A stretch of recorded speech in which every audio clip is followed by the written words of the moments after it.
اس کے بعد وہ آیت آتی ہے جس میں ان مسلمانوں کو 4 شادیوں کی اجازت دی گئی. فَانْكِحُوا مَا طَابَ لَكُم مِّنَ النِّسَاءِ مَثْنَىٰ وَثُلَاثَ وَرُبَاعَ. تم نکاح کرو ان عورتوں سے جو تمہارے لیے اچھی ہوں. 2 نکاح کر سکتے ہو, 3 کر سکتے ہو, 4 کر سکتے ہو. فَإِنْ خِفْتُمْ أَلَّا تَعْدِلُوا, اگر تمہیں اس بات کا ڈر ہے کہ تم انصاف نہیں کر پاؤ گے, فَوَاحِدَةٌ, تو ایک شادی کرو. یہاں ایک بات کی وضاحت کرنا چاہتا ہوں. کل اتفاق سے انسٹاگرام پر ایک ویڈیو سامنے آیا. ہمارے پڑوسی ملک میں ایک انجینئر صاحب ہیں, ان کا ایک ویڈیو سامنے آ گیا. ہمارے بہت سارے نوجوان بڑا فالو بھی کرتے ہیں ان کو, انجینئر صاحب کو. ان کو یہ لگتا ہے کہ صاحب یہ وہ بات بتاتے جو علماء نہیں بتاتے. تو ان سے کسی نے پوچھا, انٹرویو لینے والے نے, کہ انجینئر صاحب یہ بتائیے کہ اسلام میں شادی کا کیا معاملہ ہے. تو انہوں نے کہا بھائی اسلام میں شادی تو ایک ہی ہے, 4 کی اجازت ہے, شادی ایک ہے. اور اس کے بعد میں کمنٹ دیکھ رہا تھا تو خاص طور سے خواتین کے کمنٹ آ رہے تھے کہ یہ پہلا مولوی ہے جو عورتوں کے حق میں بول رہا ہے, اور یہ بالکل صحیح بات بول رہا ہے. ایک خاتون کا تو کمنٹ یہاں تک میں نے دیکھا, انہوں نے کہا کہ میں تو فلاں مفتی صاحب کو سن کر کے اسلام سے بیزار ہو گئی تھی, انجینئر صاحب کا بہت بہت شکریہ کہ ان کو سننے کے بعد اب اسلام سے میرے اندر محبت پیدا ہو رہی ہے. یعنی کیا مینٹلٹی ہم کیا بنا رہے ہیں میرے بھائی. اگر ہمارے ماحول میں ایک سے زیادہ شادیوں کا رواج نہیں ہے, یا ہمارے گھر کی جو حالت ہے, ہماری فیملی کی جو سچویشن ہے وہ ہمیں اجازت نہیں دیتی کہ ہم ایک سے زیادہ شادی کریں, تو اس کا مطلب یہ ہے کہ ایک سے زیادہ شادی حرام ہو گئی, اور ہم اسلام کی ایک غلط انٹرپریٹیشن دنیا کے سامنے پیش کریں. قرآن کریم کی اس آیت میں اللہ تبارک و تعالیٰ جب نکاح کا ذکر کر رہا ہے تو پہلے 2 کا ذکر کر رہا ہے کہ تم نکاح کرو 2 عورتوں سے, 3 عورتوں سے, 4 عورتوں سے. اگر تم ڈرو کہ تم انصاف نہیں کر پاؤ گے تو 1 سے کرو. آج بہت سارے سو کالڈ اسکالر یہ ثابت کرنے کی کوشش کرتے ہیں کہ صاحب اسلام میں نکاح تو صرف ایک ہے, 4 کی اجازت ہے. گویا جو جن ممالک میں یا جن علاقوں میں جو لوگ ایک سے زیادہ شادیاں کرتے ہیں وہ نعوذ باللہ عورتوں پر ظلم کرتے ہیں. اور عورتوں کے دماغ میں ایسا بٹھا دیا گیا ہے کہ اگر مرد نے ایک سے زیادہ شادی کی تو اس کا مطلب کہ وہ اپنی بیوی سے محبت نہیں کرتا ہے. اگر کسی عورت کا شوہر دوسرا نکاح کر لے تو عورتیں اسے پوچھتی ہیں کہ تیرا شوہر لگ رہا ہے تجھ سے محبت نہیں کرتا ہے. میرے بھائیوں, ہم سماج کو کہاں لے کے جا رہے ہیں؟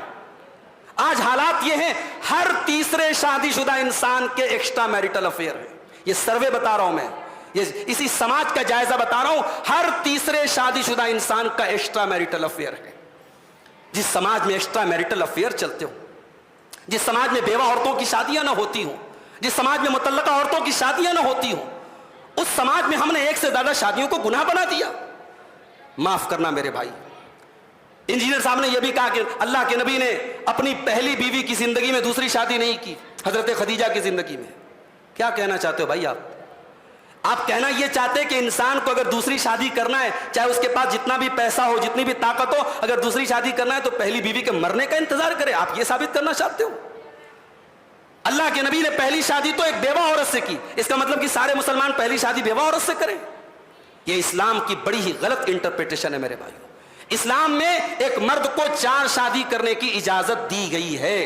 اگر وہ ایک سے زیادہ شادی کرنا چاہتا ہے, جسمانی اعتبار سے فائنینشلی اس کے پاس طاقت ہے, وہ کر سکتا ہے. اگر اس کے حالات اجازت نہیں دیتے نہ کرے. مگر ایک سے زیادہ شادیوں کو گناہ سمجھنا, یہ میرے بھائیوں اور عورتوں کو خاص طور سے میں کہنا چاہتا ہوں کہ اگر آپ کے دل و دماغ میں کہیں یہ بیٹھا ہے کہ صاحب اسلام میں ایک سے زیادہ شادی کا حکم دے کر کے ہم عورتوں کے ساتھ بڑی ناانصافی کی گئی ہے, اگر یہ آپ کے دماغ میں کہیں چل رہا ہے, اس کیڑے کو باہر نکال دو. یہ کیڑا آپ کو اسلام سے دور کر رہا ہے, یا آپ کو کفر کی طرف لے کے جا رہا ہے, ارتداد کی طرف لے کے جا رہا ہے. ٹھیک ہے, آپ کے سماج میں شادی نہ ہو ایک سے زیادہ, میں اس پر آپ کو ابھار نہیں رہا ہوں. میں کسی سے یہ نہیں کر رہا ہوں آپ ایک سے زیادہ شادی کرو.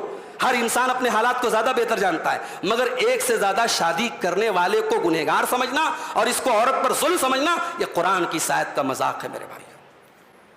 بڑی عجیب بات ہم سماج کی دیکھتے ہیں. اسی سماج میں نے دیکھا 50 سال کا بوڑھا اگر اس کی بیوی مر جائے, 50 سال کا بوڑھا اگر دوسری شادی کرنا چاہے تو سماج کہتا ہے صاحب اس بوڑھے کو شادی کرنے کی کیا ضرورت ہے؟ کیا اس 50 سال کے بوڑھے کی ساری ضرورتیں اس کی بیٹیاں پوری کر دیں گی؟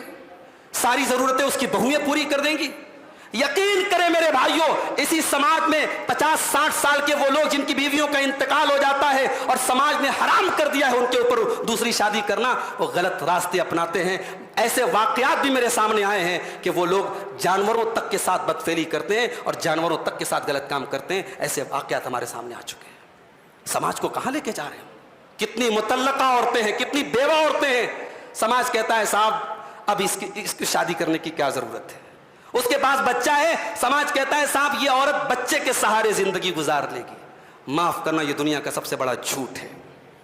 ایک جوان عورت جس کے اپنے جذبات، اپنی خواہشات ہیں، جس کے جسم کی اپنی ضرورت ہے، آپ کے سماج کے ان جھوٹے اصولوں نے اس عورت کی جوانی کو برباد کیا ہے، اس عورت کی زندگی کو برباد کیا ہے، اور آج کتنی بیوہ عورتیں ہیں اور مطلقہ عورتیں ہیں جو غلط راستوں کو اپنا رہی ہیں۔ اس لیے میرے بھائیوں، اسلام کی منمانی انٹرپریٹیشن نہ کی جائے، اور انجینئر علی مرزا جیسے جاہل لوگ جو اسلام کی الف بے سے واقف نہیں، عربی زبان سے واقف نہیں، وہ اسلام کی غلط تشریح کر رہے ہیں اور اسلام کی اپنی منمانی تشریح کر رہے ہیں۔ یہ جو فیمنزم کا ایک تصور ہے، عورتوں کے حق میں بولنے کا ایک جو مزاج بنا ہے نا، یہ مزاج ہم کو کہیں کہیں قرآن و حدیث سے دور لے کے جا رہا ہے۔ ہمیں اپنے مزاج کی اصلاح کرنے کی ضرورت ہے۔ قرآن کی آیت صاف کہہ رہی ہے، اور اللہ کے رسول کے تمام صحابہ نے ایک سے زیادہ شادیاں کی تھیں، تو کیا نعوذ باللہ ان کو نہیں پتا تھا وہ اپنی پہلی بیوی سے محبت نہیں کرتے تھے؟ ان کو نہیں پتا تھا کہ حضرت خدیجہ کی زندگی میں اللہ کے نبی نے دوسری کوئی شادی نہیں کی؟ مجھے کوئی ایک صحابی کا نام حدیث کی سیرت کی کتاب سے لا کے دکھا دو جس نے اپنی پہلی بیوی کے مرنے کا انتظار کیا ہو کہ جب وہ مر جائے گی تب ہم دوسری شادی کریں گے۔ کیا اسلام کی کیا ہم تشریح کر رہے ہیں میرے بھائی؟ مجھے بہت تکلیف ہوئی اس ویڈیو کو سننے کے بعد، اور قرآن کریم کی جب یہ آیت ہمارے سامنے آئی ہے تو ہم یہ بات واضح کر دیں کہ قرآن نے ہمیں ایک سے زیادہ شادی کرنے کی اجازت دی ہے، مگر ہندوستان کے ماحول میں ایسے بہت ساری چیزیں ہمارے یہاں رائج ہو گئی۔ جہیز رائج ہو گیا، بارات رائج ہو گئی، شادی بیاہ میں لمبے چوڑے خرچے رائج ہو گئے۔ ہندوستان کے ماحول میں ایک سے زیادہ شادیوں کا تصور بھی دھیرے دھیرے ختم ہو گیا۔ اب تو گناہ مانا جاتا ہے، اب تو اگر شوہر نام لے لے تو بیوی کو لگتا ہے یہ مجھ سے محبت نہیں کرتا ہے۔ تو یہ حالات اور ماحول ہمارے ہندوستان کے پیدا کیے ہوئے ہیں۔ اسلام کی جہاں تک آپ بات کریں گے، شریعت کی جہاں تک بات کریں گے، شریعت میں اجازت دی گئی ہے۔ اللہ نے فرمایا فَانْكِحُوا مَا طَابَ لَكُم مِّنَ النِّسَاءِ مَثْنَىٰ وَثُلَاثَ وَرُبَاعَ، 4 شادیوں تک کی اجازت ہے۔ فَإِنْ خِفْتُمْ، ہاں اگر انصاف نہیں کر سکتے، تمہارے اندر انصاف کرنے کی طاقت نہیں ہے، ایک بیوی پر اکتفا کرو۔